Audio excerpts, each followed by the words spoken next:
GS मंथन के साथ पढ़ो, समझो और आगे बढ़ो। नमस्कार दोस्तों, आप देख रहे हैं जीएस मंथन। आज हम आपको ले चलेंगे भारत के उस दूरस्थ और खूबसूरत कोने में जहां बर्फ से ढके पहाड़, लंबी घाटियां और रेगिस्तान पठार मिलकर एक अनोखी दुनिया बनाते हैं। इसका नाम है लद्दाख। लेकिन इस सुंदरता के पीछे छुपी है एक गंभीर बहस। क्या लद्दाख को मिलना चाहिए छठी अनुसूची का दर्जा? हम जानेंगे यह मांग क्यों उठी, छठी अनुसूची है क्या, इसके फायदे नुकसान क्या होंगे लद्दाख के लिए, लद्दाख में छठी अनुसूची चाहिए क्यों, सरकार ने इसके लिए क्या क्या कदम उठाए हैं। तो अगर आप संविधान, जनजातीय अधिकार और लद्दाख के विकास में दिलचस्पी रखते हैं तो ये वीडियो आपके लिए है। चलिए स्टार्ट करते हैं। तो देखिए, हमारा प्यारा सा लद्दाख यूटी है और ये हमारा जम्मू कश्मीर यूटी है। ये हमारा अक्साई चीन है जो चाइना अपने अंडर में कंट्रोल करता है, और ये हमारा पीओके है।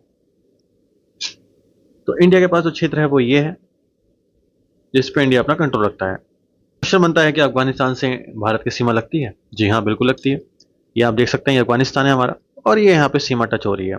लेकिन आप कहेंगे ये तो पीओके का है, लेकिन इंडिया पीओके को भारत का हिस्सा मानता है, जो है भी।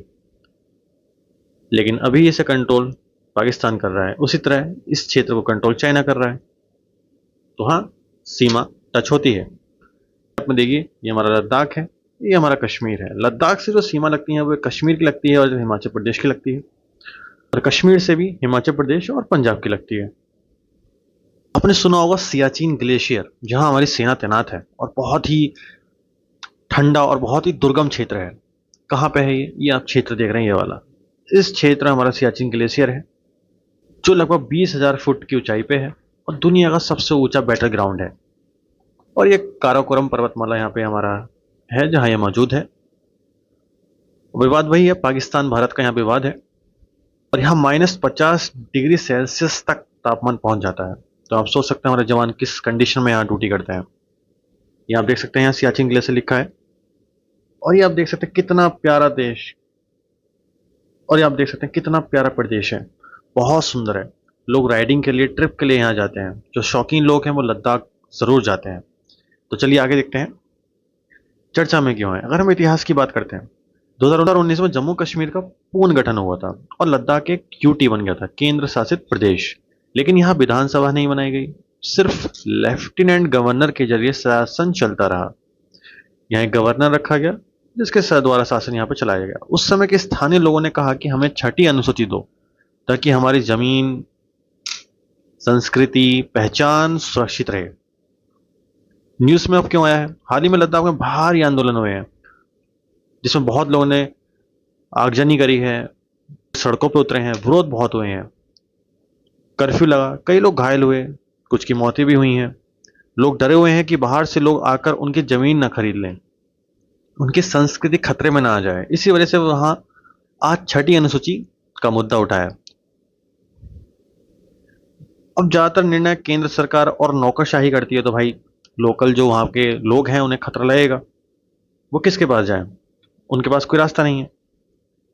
क्या मतलब है इस सब चीजों का? मतलब स्थानीय जनजाति की स्वतंत्रता कम हो गई है, आजादी कम हो गई है, उनका प्रतिनिधित्व घट गया है, उनके लिए कोई नेता नहीं है, और उनकी भूमि और संसाधनों पर नियंत्रण कमजोर हुआ है। यानी लोग अपने ही इलाके में पूरी तरह से निर्णय नहीं ले पा रहे हैं। ये देखिए, यहाँ के लोकल संस्कृति है, आप देख सकते हैं कितना सुंदर है यहाँ पे। ये देखिए, ये देखिए, बहुत सुंदर क्षेत्र है ये आप कुछ फोटोज देख सकते हैं। जो ये दंगा हुआ है, ये आपकी आर्मी की गाड़ी जलाई थी, काफी विवाद हुआ था इसके ऊपर। ये देखिए लोग किस तरह से यहाँ पे आ रहे हैं। तो ये छठी अनुसूची है क्या? तो बात करते हैं अनुसूचियां हैं कितनी। हमारे संविधान में कुल 12 अनुसूची हैं। क्यों बनाई गई थी? 12 अनुसूची इसलिए बनाई गई थी ताकि संविधान के अलग अलग और जटिल प्रावधानों को क्रमबद्ध, स्पष्ट और आसान तरीके से बताया जा सके। मतलब systematic, clear and easy understandable manner में इसे दिखाया जा सके। ये भी पॉइंट इंपॉर्टेंट है। भारतीय संविधान में शुरू में सिर्फ 8 अनुसूचियां थी, लेकिन देश की बढ़ती जरूरतों और संविधान में सामाजिक आर्थिक सुधार लाने के लिए 9वीं से 12वीं अनुसूचियां बाद में जोड़ी गई। तो अगर पूछा जाता है कि मूल संविधान में कितनी अनुसूची थी, तो 8 थी, बाद में इस समय 12 है। तो अगर हम 12 अनुसूची की बात करते हैं, तो ये हमारी पहली अनुसूची क्या दिखाती है, राज्य और केंद्र शासित प्रदेशों की सूची और उनकी सीमाएं, मतलब सीमाएं कितने राज्य हैं, ये सब हमारी पहली अनुसूची में हमें मिलता है। दूसरी में हमें राष्ट्रपति, राज्यपाल, न्यायाधीश आदि के वेतन भत्ते और अधिकार जानने को मिलते हैं। तीसरी अनुसूची में शपथ प्रतिज्ञा है, राष्ट्रपति, सांसद, विधायक, मंत्री एक्सेट्रा लोगों की। चौथी अनुसूची में हमारे राज्यसभा में राज्यों व केंद्र शासित प्रदेशों की सीटों का बंटवारा है। पांचवी अनुसूची में हमें अनुसूचित क्षेत्रों और अनुसूचित जनजातियों का प्रशासन व नियंत्रण देखने को मिलता है। और छठी अनुसूची जिसकी हम बात कर रहे हैं, पूर्वोत्तर भारत के जनजातीय क्षेत्र जैसे असम, मेघालय, त्रिपुरा, मिजोरम में स्वायत्त परिषदों का गठन। ये स्वायत्त परिषद क्या है, हम इसके आगे बात करेंगे। सातवीं अनुसूची केंद्र और राज्यों के बीच शक्तियों का विभाजन, संघ सूची, राज्य सूची, समवर्ती सूची के बारे में हमें सातवीं अनुसूची से जानकारी मिलती है। आठवीं अनुसूची में भाषाएं हैं, अभी 22 भाषाएं हैं भारत की जो मान्यता प्राप्त हैं। नौवीं अनुसूची में जमीन सुधार कानून है और कुछ अन्य कानून है। 10वीं अनुसूची में दल बदल कानून है, एंटी डिफेक्शन लॉ, सांसद विधायक के दल बदल पर कार्रवाई। 11वीं अनुसूची पंचायती राज संस्थाओं के अधिकार और उनके कार्य हैं। और 12वीं नगर निकाय जैसे नगर पालिका, नगर निगम है, इनके अधिकार और कार्य हैं। इस बारे में आपकी इन अनुसूचियों में जानकारी मिलती है। ओके, तो 3 नंबर 9, 10, 11, 12 अनुसूची बाद में जोड़ी गई हैं। मैंने थोड़ा सा डिटेल में इन्हें बताया है। 9वीं अनुसूची 1951 में, 10वीं 1985 में, 11वीं 1992 में और 12वीं 1992 सेम ईयर में 11-12 जोड़े गए थे। 9वीं में भूमि सुधार और कृषि सुधार जैसे कानून डाले गए ताकि ये कानून सुप्रीम कोर्ट द्वारा रद्द न किए जा सके। इसका उद्देश्य था कि भूमि सुधार के कानून कानूनी चुनौतियों से सुरक्षित रहें और गरीब किसानों को लाभ मिल सके। 10वीं अनुसूची इसका दल बदल विरोधी कानून एंटी डिफेक्शन लॉ के रूप में जोड़ा गया। जैसे आपको बताया मैंने, इसमें पार्टियों के नेताओं द्वारा दल बदल रोकने के लिए प्रावधान जोड़े गए थे। 11वीं और 12वीं, 11वीं में पंचायत के बारे में है और 12वीं अनुसूची में नगर पालिकाओं के, नगर निकायों के बारे में बताया गया है। ठीक है, चलिए आगे बढ़ते हैं। अगला टॉपिक है छठी अनुसूची है क्या। छठी अनुसूची लागू कहाँ होती है। सबसे इंपॉर्टेंट पॉइंट है कि पूरे भारत में लागू नहीं होती है, यह केवल 4 राज्यों के लिए लागू होती है। एक असम है, एक मेघालय है, एक त्रिपुरा है, एक आपका मिजोरम है। लद्दाख मांग कर रहा है कि हमारे यहाँ भी छठी अनुसूची डाली जाए। पावर क्या होती है इस अनुसूची में, विधायी शक्ति, लेजिस्लेटिव पावर। ये परिषदें भूमि, जंगल, कृषि, जनजातीय रीति रिवाज, विवाह, सामाजिक प्रथाओं, गांव प्रबंधन जैसे मामलों पर कानून बना सकती है।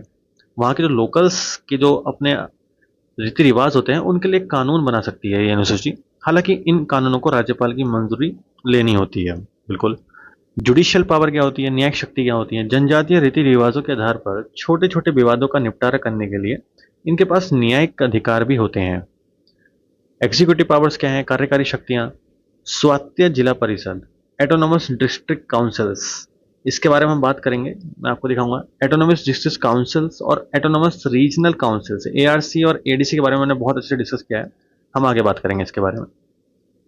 ओके, तो जो ऑटोनोमस डिस्ट्रिक्ट काउंसिल्स छठी अनुसूची के अंतर्गत 10 स्वायत्त जिला परिषदें बनी हुई हैं। इन परिषदों को कानून बनाने, क्या काम होता है इनका, कानून बनाने का, प्रशासन चलाने का, न्याय देने के कुछ अधिकार दिए गए हैं। ये अपने क्षेत्र में भूमि, जंगल, जल संसाधन, रीति रिवाज और परंपरा से जुड़े मामलों में फैसले कर सकती है।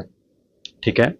फाइनेंशियल पावर्स क्या है, इन परिषदों को कुछ टैक्स लगाने और वसूलने का अधिकार भी है, जैसे बाजार शुल्क, टोल टैक्स आदि। और केंद्र सरकार भी इन्हें वित्तीय सहायता देती है। ओके, ये तो हमने जो बात करी है पावर्स होती हैं, क्या उसकी विधायी शक्ति है, न्यायिक शक्ति है, कार्यकारी शक्ति है, वित्तीय शक्तियां हैं। ठीक है, ये आप देख सकते हैं, ये लद्दाख के लोकल ट्राइब्स हैं और ये हमारी प्यारी संविधान की किताब। ओके, तो क्या है ये ऑटोनोमस डिस्ट्रिक्ट काउंसिल और ऑटोनोमस रीजनल काउंसिल, एडीसी और एआरसी।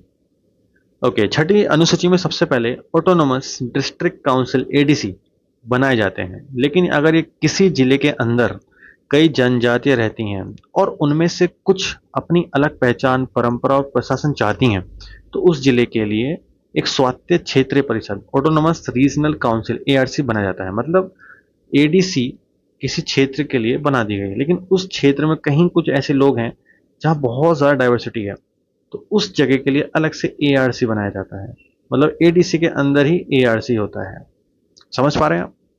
ओके, तो यहाँ थोड़ा सा मैंने कंपेरिजन किया है दोनों का। पूरा नाम ऑटोनोमस डिस्ट्रिक्ट काउंसिल एडीसी और इसका ऑटोनोमस रीजनल काउंसिल। हिंदी नाम स्वायत्त जिला परिषद और स्वायत्त क्षेत्रीय परिषद। यहाँ जिला परिषद है, यहाँ स्वायत्त क्षेत्रीय परिषद है। उद्देश्य क्या है? पूरे जिले के लिए इस स्वय शासन और जनजातीय अधिकार सुरक्षित करना पूरे जिले के लिए।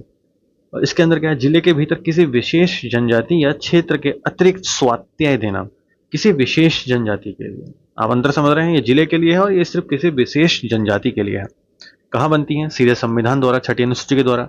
और एडीसी के अंदर कई जनजातियां हों और उनमें से कुछ अपनी अलग परिषद चाहें तो हम एआरसी को फॉर्म करते हैं। पावर में पूरा जिला आता है और इसके पावर में से छोटा सा क्षेत्र आता है जिले का। अधिकार ज्यादातर अधिकार कानून बनाने के, टैक्स वसूलने के, न्याय देने के और प्रशासन चलाने का अधिकार एडीसी के पास होता है। और एआरसी के पास सीमित अधिकार होते हैं। वह सिर्फ अपनी संस्कृति, परंपरा और रीति रिवाजों की रक्षा के लिए बनाया जाता है। कुछ जो वहाँ पे विशेष जनजाति होती है उनके परंपरा वगैरह के सुरक्षा के लिए। उदाहरण के लिए आप देख सकते हैं कुछ एडीसीज का नाम मैं आपको बता रहा हूँ। गारो हिल्स, खासी हिल्स, त्रिपुरा एडीसी। ठीक है, वैसे ओके, मैं आपको एआरसी का एग्जांपल देता हूँ। जैसे खासी जनजाति है, खासी जनजाति का एडीसी है, लेकिन उसके अंदर भी एआरसी बनाई जा सकती है क्योंकि उसमें बहुत ज़्यादा डाइवर्सिटी है। तो आसान शब्दों में बात करते हैं, ऑटोनोमस डिस्ट्रिक्ट काउंसिल पूरा जिला संभालता है, जबकि ऑटोनोमस रीजनल काउंसिल किसी जिले के अंदर की खास जनजाति या क्षेत्र को संभालती है। तो आप अंदर समझ पा रहे हैं? चलिए आगे बढ़ते हैं। लद्दाख में छठी अनुसूची क्यों चाहिए आखिर? जरूरत क्या पड़ रही है? पहला पॉइंट, जमीन सुरक्षा के लिए। लद्दाख के लोग डरते हैं कि अगर बाहर के लोग आकर जमीन खरीदने लगे तो धीरे धीरे स्थानीय लोग अपनी ही धरती पर पराये बन जाएंगे। छठी अनुसूची आने पर जमीन और संसाधन सिर्फ स्थानीय लोगों के हाथ में रहेंगे। दूसरा पॉइंट है संस्कृति की सुरक्षा। लद्दाख की पहचान उसकी खास संस्कृति, धर्म और परंपराओं से है। बौद्ध और शिया समुदाय की अपनी अपनी परंपराएं हैं, तो छठी अनुसूची उन्हें सुरक्षा देती है ताकि आने वाली पीढ़ियां भी इस परंपरा को जी सकें। खुद फैसले लेने का अधिकार। अभी लद्दाख में विधानसभा नहीं है, सारे बड़े फैसले दिल्ली से होते हैं, केंद्र सरकार सारे फैसले लेती है, यूटी है। लेकिन छठी अनुसूची आने पर यहाँ जिला परिषद एडीसी बनेगी और वहाँ के लोग फैसले खुद ले पाएंगे। फोर्थ पॉइंट है विकास अपने हिसाब से। दिल्ली में बैठे लोग हमेशा लद्दाख की जरूरतें नहीं समझ सकते। वहाँ के जो जरूरत की चीजें हैं वो वहाँ का लोकल आदमी ही समझ सकता है। अगर एडीसी बनी तो स्कूल, अस्पताल, सड़क, खेती से जुड़े फैसले यहाँ के लोग अपनी जरूरत के हिसाब से ले सकते हैं। आसान उदाहरण सोचिए, अगर आपके घर का मालिक कोई और बन जाए और वो आपके घर के बारे में फैसले ले तो कैसा लगेगा आपको? यही हाल अभी लद्दाख का है। छठी अनुसूची आने के बाद हालात ऐसे हो गए हैं कि घर के फैसले घर वाले खुद नहीं ले पा रहे हैं। तो मैं बहुत आसान शब्दों में आपको बताता हूँ। छठी अनुसूची उत्तर पूर्व भारत की जनजातियों को छोटा सा अपना शासन चलाने की ताकत देता है ताकि उनकी संस्कृति और अधिकार सुरक्षित रहे। ये बहुत ही एक मैं आपको सिंपल वे में बताया है। ओके, नेक्स्ट पॉइंट है कि ये छठी अनुसूची लागू करने के फायदे क्या हो सकते हैं, चुनौतियां क्या हो सकती हैं और इसके वैकल्पिक उपाय क्या है। अगर ये लागू नहीं करते हैं तो इसके वैकल्पिक उपाय क्या हो सकते हैं? ठीक है, तो हम बात करते हैं सबसे पहले बेनिफिट्स के बारे में। देखिए, जैसे आपको बताया कि जमीन, जंगल और पानी पर स्थानीय अधिकार हो जाएगा। स्थानीय लोग अपने इलाके की जमीन, जंगल और पानी के लिए फैसला खुद ले सकते हैं। संस्कृति और पहचान की सुरक्षा, भाषा, धर्म, रीति रिवाज, परंपरा सुरक्षित रह सकता है। खुद फैसले लेने की आज़ादी हो जाएगी एडीसी एआरसी के जरिए। स्थानीय विकास, शिक्षा, स्वास्थ्य, सड़क, बिजली और रोजगार जैसी योजनाओं पर स्थानीय लोग फैसले ले सकते हैं, उन्हें कंट्रोल कर सकते हैं।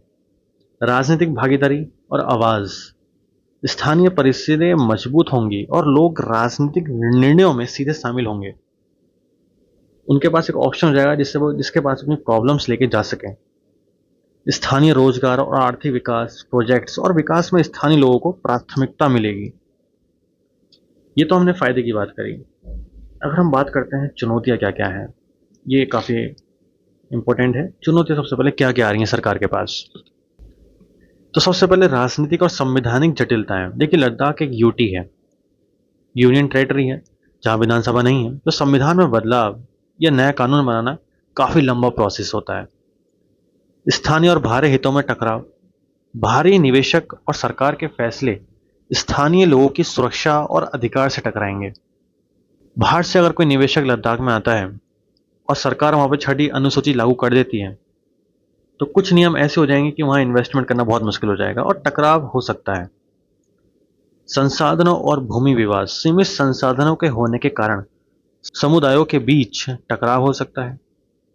देखिए, एक क्षेत्र है और आप कहते हैं यहाँ बाहर से कोई नहीं आएगा, तो जो वहाँ के लोकल्स हैं हो सकता है वही आपस में टकराव शुरू कर दें।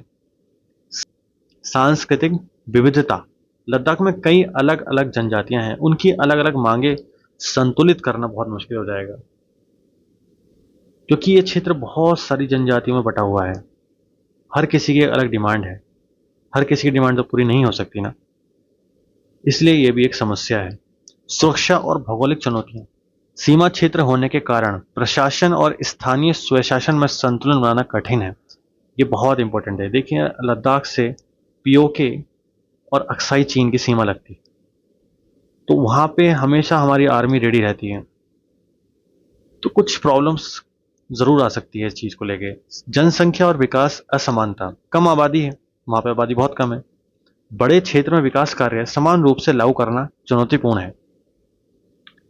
तो ये हमने बात करी कुछ चुनौतियों के बारे में। अगर हम वैकल्पिक उपाय देखें, स्पेशल ट्राइबल प्रोटेक्शन एक्ट, स्थानीय लोगों की भूमि और संसाधनों पर अधिकार सुरक्षित करने के लिए अलग से कानून आ सकता है। ये हम बात कर रहे हैं अगर छठी अनुसूची लागू नहीं होती है तो। ये बहुत अच्छा पॉइंट है। एक स्पेशल ट्राइबल प्रोटेक्शन एक्ट आ सकता है, एक अलग से नियम बना सकते हैं इन चीज के लिए।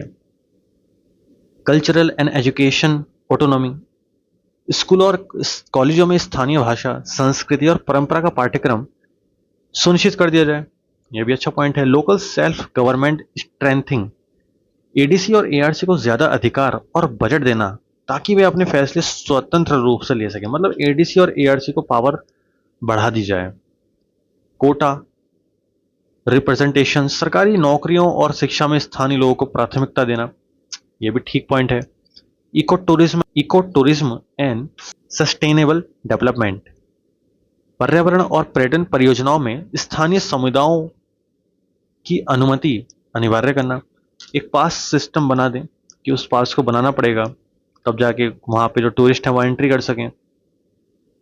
ये भी कॉन्फ्लिक्ट रिजोल्यूशन मैकेनिज्म, स्थानीय विवाद समाधान समिति बनाई जाए, मतलब स्थानीय विवाद को समाधान करने के लिए समिति बनाई जाए ताकि छोटे विवाद स्थानीय रीति रिवाज और कानून के अनुसार हल हो सके। तो ये हमने बात करी कुछ वैकल्पिक उपायों के बारे में। तो हमने बात करी फायदे, चुनौतियां और वैकल्पिक उपाय। मैंने तीनों पॉइंट एक साथ लिख दिए हैं, आप चाहें तो स्क्रीनशॉट ले सकते हैं, और बहुत अच्छे से मैंने इन पे बात करी है। तो चलिए आगे चलते हैं। मैं आपको लद्दाख की खूबसूरती दिखाना चाहता हूँ। देखिए ये कारदुंगा ला पास है, कितना सुंदर लग रहा है।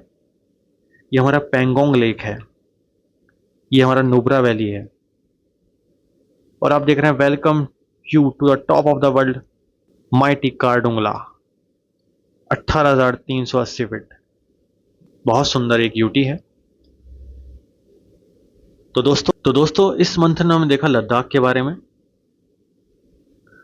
लद्दाख की खूबसूरती जितनी अद्भुत है उतनी ही अहम उसकी राजनीतिक और सांस्कृतिक सुरक्षा की जरूरत भी है। छठी अनुसूची से जुड़ी यह मांग सिर्फ कानून का बदलाव नहीं बल्कि लद्दाख के लोगों के भविष्य और पहचान से जुड़ा मुद्दा है।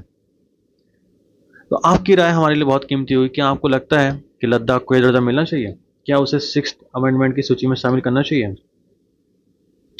तो नीचे कमेंट में बताएं। अगर आपको यह वीडियो पसंद आए तो लाइक और शेयर जरूर करें और जीएस मंथन को सब्सक्राइब करें ताकि देश के अहम मुद्दे और कुछ इंटरेस्टिंग बातें आप तक पहुंच सकें। तब तक के लिए धन्यवाद। मिलते हैं किसी नए मंथन के साथ। नमस्कार।